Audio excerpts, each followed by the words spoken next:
afternoon, everyone. We are going to shift the gear a bit. What's the purpose of our little chit-chat? This is a fireside chat.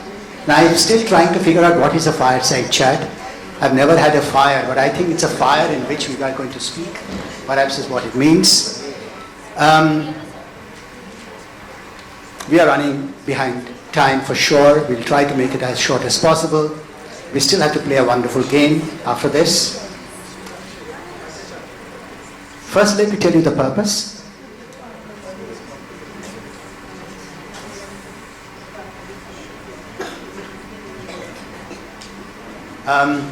The purpose of this fireside chat, and fireside chat is an advantage. It's that I'm not going to ask questions and answers, but it's going to be interacting between the three of us. The purpose of this chat, the fireside chat, is if we can find out an action plan at the end of the day. And I would request all of you to also participate and think that these are the one or two. Even if we can take one thing away, we would have been successful in making a better world to live. But before I start, why is CII involved in this? I want to give you some statistics which might help you to understand why is CII involved. We are doing it for the first time. I understand CII has never done. It's a 130-year-old organization. We have never attempted it. Maybe you have done the right thing, or maybe we have done the wrong thing. We will get to know maybe another hour or so later. In the world, every year, the biggest disease which affects the world, I hope you know, is diabetics. Diabetes affects the world the most. Every year the world loses $1.3 trillion, which is 100 lakh crore rupees every year because of diabetes the world loses. The second biggest disease or a problem which the world is suffering from is obesity. You must have heard about this also, which is $1 lakh trillion. Now both diabetes and obesity, we talk. We speak, we discuss, we write, we do a lot of things. It affects about $2.3 trillion. Mental health or unwellness in mental area affects, it's not my number, it is WHO number, World Health Organization, is $1 trillion. Same as obesity, similar to diabetes, but we don't talk about it. Even organizations like CII never had a session, never had a program. So this is awful. This is one information I wanted to give you. Maybe my two beautiful ladies here may not have been aware of this data. The second data point, because we are from CII, I think we need to know this data so that we can come to a conclusion. In terms of mental unwellness, if I may say this English, depression is the biggest one. Depression, being depressed. In depression, it is a WHO number. There are 200 types of depression. It's not one type of depression. There are 200 types of depression, and only 30 of these 200 types has a medication. 170 does not have medication. I know I'm sitting along with specialists, but these are the things I have picked up from WHO data. And the third one, again WHO data, that for every $1 we spend in improving mental wellness, the value which the world gives is $4. For every $1 we spend, we get $4 in return. Just imagine the return on investment, 400%. There isn't anything I have heard in my life which has more return on investment. Ladies and gentlemen, that's what we are here for. Now the fireside chat starts. We have the panel, the way we have done the panel is, Mahua is an entrepreneur. She owns 1to1, she runs 1to1, and we have heard from many of her colleagues as the days went by. So she is from an entrepreneur. I have Rashma, who is running perhaps the best hospital in the country, Kokilaben, and she is HR head, so I would say she's an employee. So one of us is an entrepreneur, one of us is an employee, of course at the highest level, in a hospital. She's in a hospital, she's in the mental health space. Both of you, I want to ask you. CII is the largest employer in the country. Who else is larger than us? No one. So as an employer, what do you think an employee should do? Just one or two things, Mahua, and then Rashma. What is it that as an employer should do? And then just maybe one or two steps. Next I will come, what do you think the employee should do? I am again telling you, both of you, and we have spoken earlier, that our objective is to draw out an action plan today. And this action plan is for the larger good of the mankind. You want to take it on? Go ahead. Yeah. First of all, thank you for inviting me to this forum to speak on this wonderful topic. It's very, very close to my heart. Robin really stated the statistics, the numbers, the figures which help us understand that not much focus has been put on the mental health. The statistics say that. Every organization today has annual health check policy. So the physiological aspects, the diabetes, hypertension, vitamin D, B12, everything, this is all checked. And appropriate steps are taken, medication is given, exercise, advice or whatever. How many organizations really talk about annual mental health checkup? So from employer's point of view, the first thing that I feel should be encouraged is making a mandatory annual mental health checkup. Where we are all forced to go and meet a psychiatrist or a psychologist and share. Like most of the time, he said 170 out of 200 are without any indication. Most of it, maybe I, maybe you, many of us may be having some symptoms of depression, we are not even aware. Maybe a professional help can help us identify where we are and what is lacking, and maybe it will give meaning to our lives. So first and foremost, I feel from the employer perspective, we should make annual mental health checkup mandatory. Second, from employer perspective again, the trust. I think what is lacking is the trust. The trust that if I speak that I am having some mental issues, I will not be ostracized. I will not be taken to task. I will not be cornered. I will not be said that maybe she has taken more than she can chew. I will not be vindicted against.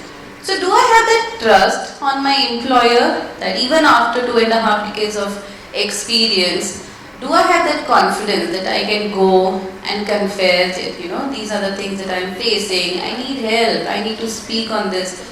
Do I have that trust? Do I have that confidence? So organizations, especially from the employer perspective, they have to build that trust in the employees that it is okay. You come up and we are there. We will provide you safe environment to talk about issues that you want to talk about. It is okay not to be okay, but you talk about it. Communication will help us open so many gates. First, to identify whether there is a problem. Like I said, most of us would not even know because, what comes to our mind? Thoughts. And thoughts not necessarily, thought is not a fact. Thought can be helpful, it can be unhelpful, it can be realistic, unrealistic. We can't accept a thought as a fact. But we need to check our thoughts because thoughts convert to feelings, feelings can convert to behavior, and these have consequences. So we need to manage our thoughts, and this again, employers can take an initiative to initiate this kind of discussion, this kind of communication channels wherein these topics can be discussed upon. Thank you.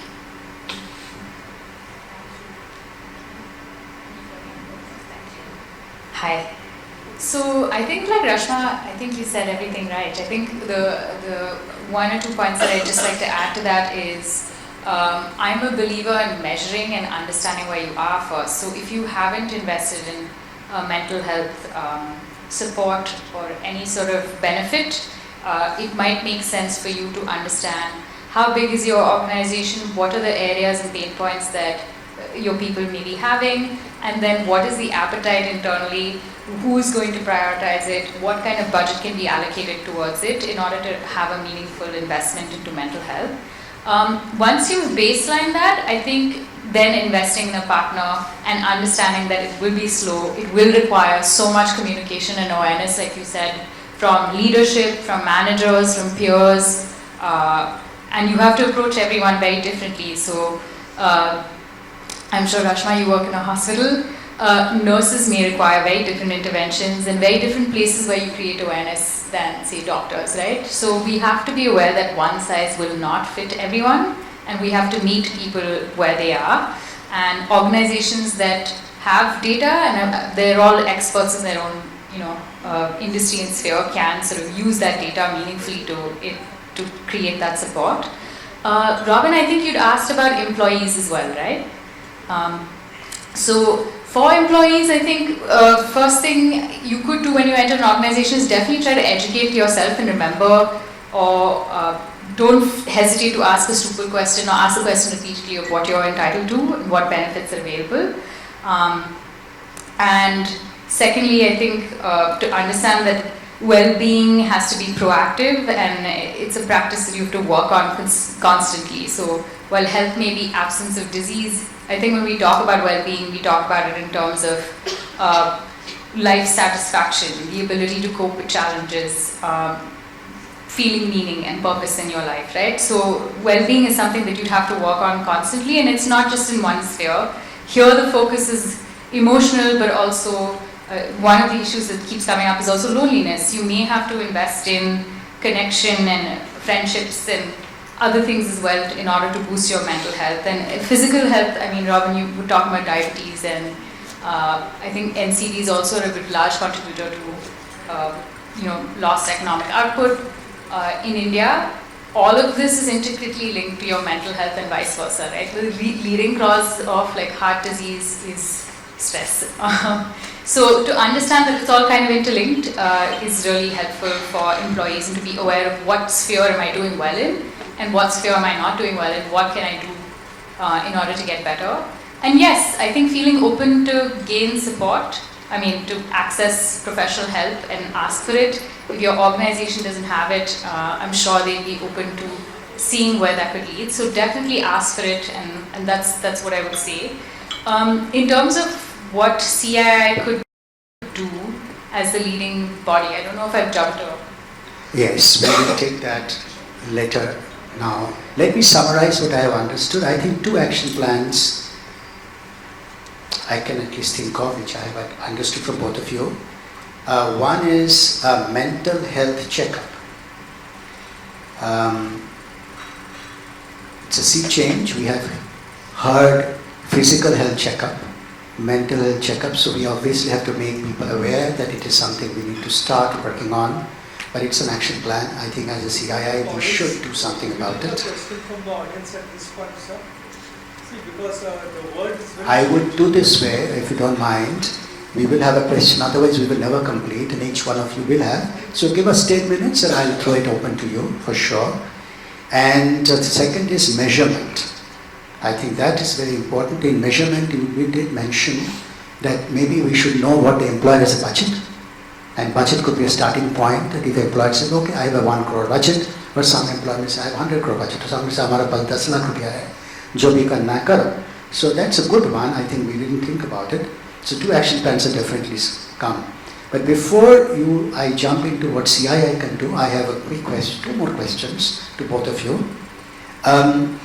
These are, to my mind, still we are focusing on employer. And employer we are doing more interest, because as CII we are more employer than employees. But we have to do the well-being of the employees. Now, is there a helpline sort of situation which happens? Is there, if I have a problem, can I access someone dead in the night, 2 o'clock in the morning? What is it that, how does it work? And I think there are more than 10, 15, 20 helplines, and at least I'm lost which one I should call. Would you like to take Mahua first? Any helpline, what do you think? Helplines. Sure. That's working. It's working, great. Okay. So I think we were talking about this earlier. So I think there is a telemanas helpline. There are several suicide and distress helplines. This is obviously not the helpline that you're talking about. But most most comprehensive health providers, even mental health providers, would have a helpline that should be 24/7. A good practice in that helpline, I think that we try to follow, is to have trained people on that helpline, right?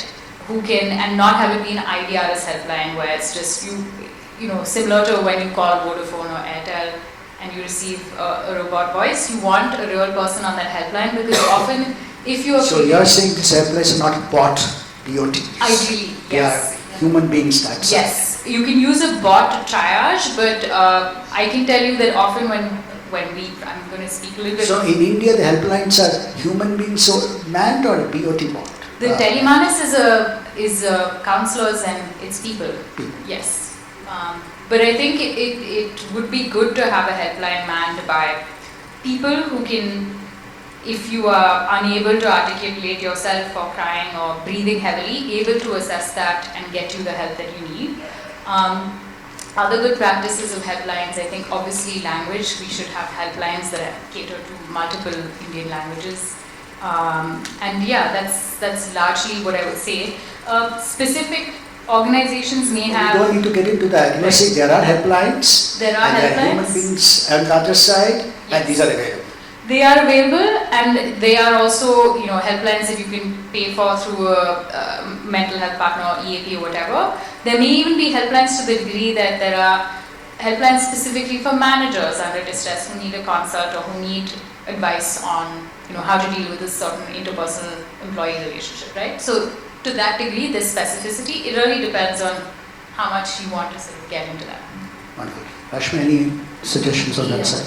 So, I don't know, as far as the private industry goes, I'm not sure how, I'm not confident about this telemanas, because personally speaking, nobody has ever given me this feedback. You have to maybe create more awareness about this telemanas, or maybe rope in some private player into it, which maybe professionals, counselors, psychologists, like she rightly said, in different languages are available 24/7, and there is no bot to handle your queries, because then it doesn't serve the purpose only. I think we can rope in some professional body who can have trained counselors and psychologists take the call, and maybe create more awareness about it.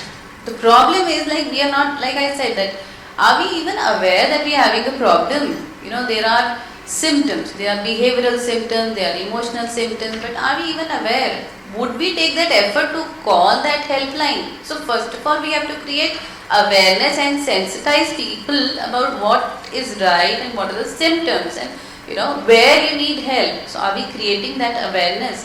Then of course that helpline would come into picture, and that too I would recommend a professional body, a private body to get into this line. Wonderful. So what I'm hearing is there are helplines available, and this could be useful. Rashma, which I'm understanding, you are an HR person, so you understand. And Mahua is saying yes, they are available, and there are lots of choices, including our organization, I'm sure you have. Okay, the third question, then we will open to the floor because we are already late. What should CII do? I think you want to go, Mahua first. No, go ahead, whoever. What should So CII do? then I'll start. Go ahead. So maybe if CII, I was just, you know, thinking about it. If there could be, you know, I was just discussing with my colleagues, as in, what comes to you, what gives you that mental peace, that mental balance at work? And not just my reportees, but also some other employees that I spoke to. And they say that if we are in tune, if they're aligned, or the bosses are aligned with us, we are set. We don't require any support. So I think your immediate supervisor has a very, very critical role to play and has a direct impact on your mental balance or health as far as professional life goes. So are they, when I say immediate supervisors, obviously HR has counselors, has psychologists, has your facilitators, cannot be everywhere. A handful of HR cannot provide counseling and help to say thousands of employees. So the line manager has to be the HR manager. But is the line manager equipped to handle such sensitive issues? Is the line manager aware that, you know, there is a inclusivity factor, we have to handle different people, and they are at different timelines of their lives or their careers? Are they able to handle different situations in their professional or career life? So if CII can provide a leadership certification or create a benchmark which will help us certify, especially first time managers, or it can be a part of their MBA curriculum, wherein people are taught about emotional intelligence, building their EQ, building their relationship quotient, RQ. Can we incorporate EQ, RQ in as a training, as a part of our HR policy or some certification which will help us benchmark and standardize? Otherwise, there are a lot of training programs on emotional intelligence, but coming from CII, it would have some credibility and standard to it. I think that is one of my suggestions. And also, if CII can recommend some robust HR policies, which can help us build this awareness and sensitization programs, some HR policies, which although every organization, I'm sure, what I am aware of, what we have in different units, is all these policies are in place, like workplace violence committees, then there is prevention of sexual harassment, then there is whistleblower policy, code of conduct, everything is in place. But if a professional body like CII can help us standardize and guide and provide some framework on which we can build our policies and processes, it would be of great benefit. Yeah, I really agree with that, Rashma. So I think CII has a lot of committees, especially committees that are industry specific can get together and talk in a smaller forum on the specific mental health challenges they have, create more research, like you said, perhaps create a framework within that industry that works. Surveys also are great, just surveying CII members, whether the official and informal members both, to see where they are, what is their awareness levels, what is their willingness to speak about this publicly, to seek support. That's always sort of good data that could flow into the forum and the knowledge papers. Sharing any case studies and best practices from this, I think CII would have identified organizations that are doing this really well that other organizations could learn from, right? So sharing those case studies and best practices is really helpful. And then based on all of this, I would love if CII could take, a common charter or agenda, say, by 2030, all CII members would have mental health firmly within their organization as part of business, not just a By 2030, CII will say all of us are we are not mentally health challenged. We are all sane people. It will take you so many years to say that. But we're all prioritizing this as a business, and it's not just HR that's doing it. Like as business leaders, we are all prioritizing and buy into it, and we've made investments towards it and seen the works towards it. You, both of you have given wonderful. I've already taken down lots of notes. I think we can really do something. Even if we can do 2 of them, I'm requesting my CII colleagues here that even if we can make 1 or 2 of them, we would have done it. But yes, let's open. What do you think we should do? Yes, go ahead. Sorry for interrupting, I was bursting with emotion because the word mental checkup came. See, the word for us lay people means it's all grey area. Whereas if you doctors could give at least some basic idea that a mental checkups, like when you say physical checkup, we have straight away urine test, blood test, ECG and what else. So is there such kind of a checklist? Because I as a consulting CHRO have been sometimes literally bored with the number of vendors sending emails and visiting me with all kinds of packages they have got. So you as learned people, please guide us.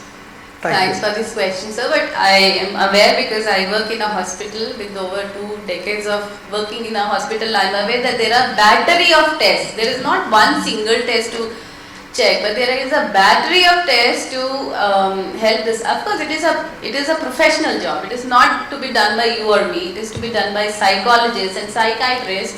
And they, after tests, after interviews and discussions, they reduce. There's a joke about this. He was improving in mental health till he saw the bill, he went to depression again. So in hospital there is no bill. As an employee you're free, the consultations are all free. Okay, anyone else has an idea what we should do? An idea? No more ideas? We have done it enough. So if I may summarize what I have understood so far, I know we are running things. This is what happens if you're the last thing in the day, we would have already eaten away. Our previous panelists have already eaten away our time. It's already 3:45, we're supposed to close at 4. The way I have taken up is mental health checkup. And by the way, I haven't introduced my two panelists or Fireside Chat colleagues. Mahua, you have heard her since morning. Mahua Bisht, she's the CEO of 1to1. And Rashma Nathani, she is the head of HR for one of the finest hospitals in the country, Kokilaben. Wherever I want to go, they say there is no space. So obviously it's a great demand. But these are so obviously specialists with us. So the action plan 1 is mental health checkup. I think both of you are saying there is a possibility, it is done. And during the panel discussions, mental health checkup has come up. It is perhaps not popular. I haven't done it before. I don't even know how it works. But Rashma is saying there are loads and loads of checkups possible, so that's very nice. Measurement and budgeting,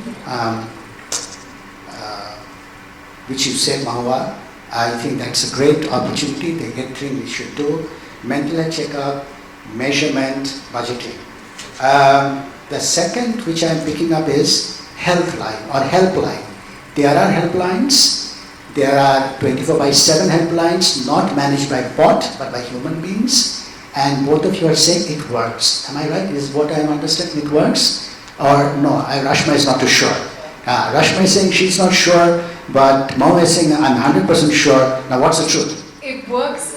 I think we don't have enough. So Telemanus, the one that we were talking about, is basically Government of India and MHANS staffed helpline, right? But it's just one helpline. We have a huge population, so we need more helplines. We need more partners, and we need more. And I was going to the statistics, about 16 lakh plus calls they have received in less than 2 years. Yeah. So I'm sure it works. But So should CII work towards a helpline? definitely. We should? Definitely. Yes. We should? Okay, great, super. And maybe both of you can help us to identify who the good is, who the best is. You will be in the line for, Mahua will be in the line for for being chosen. But I'm joking. Yes. But because you people are professional, maybe we can work together. And the last one, what I have understood, I think it's a great suggestion. I don't know how we can make it happen. A leadership certification on mental or emotional wellness. Some sort of a robust HR policies, which I don't think we have tried in the past to do some HR policies all across. CI is not able to make that happen, but can we do a certification? May not be short term, but perhaps it's something to work upon. I don't think we can deliver it in the short term, but perhaps this is a medium term action plan for us. So, for the short term, what we should do is, one, identify a helpline, if at all we can. We should work towards it, and both of them can help us in doing that. And some sort of a certification, whether we can do it, I'm not sure. I think it's good to explain to my colleagues, CII colleagues, that it's good to have some sort of budget allocated for mental, emotional wellness. Because emotional wellness or lack of it is costing the world huge. 1 in 7 people, actually 1 in 7 is what was told in the morning. I know it is 1 in 6. 1 in 6, 15% of our population is getting affected every year. Now, does it mean that in 6 years all of us will get affected? That's not how it works. I hope not. That hum log sab pagal ho jayega. I hope we will not. But yes, the matter is very serious. So to cut the long story, we will work on a helpline with your help, and we will also try to make our colleagues understand, let's work on a budget. And third, in the medium term, perhaps not in the short term, I don't think we can do some sort of a certification in this area. We need to do more work on it. Is this something we can take an action plan, ladies and gentlemen? No? No answer? Yes, no, maybe?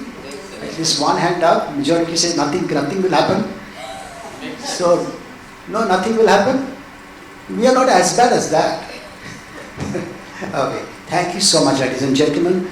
We have a game to be played, by the way, where perhaps we'll be proven that some of looks सब पागल है. Thank you. Thank you. Thank you for that. so much.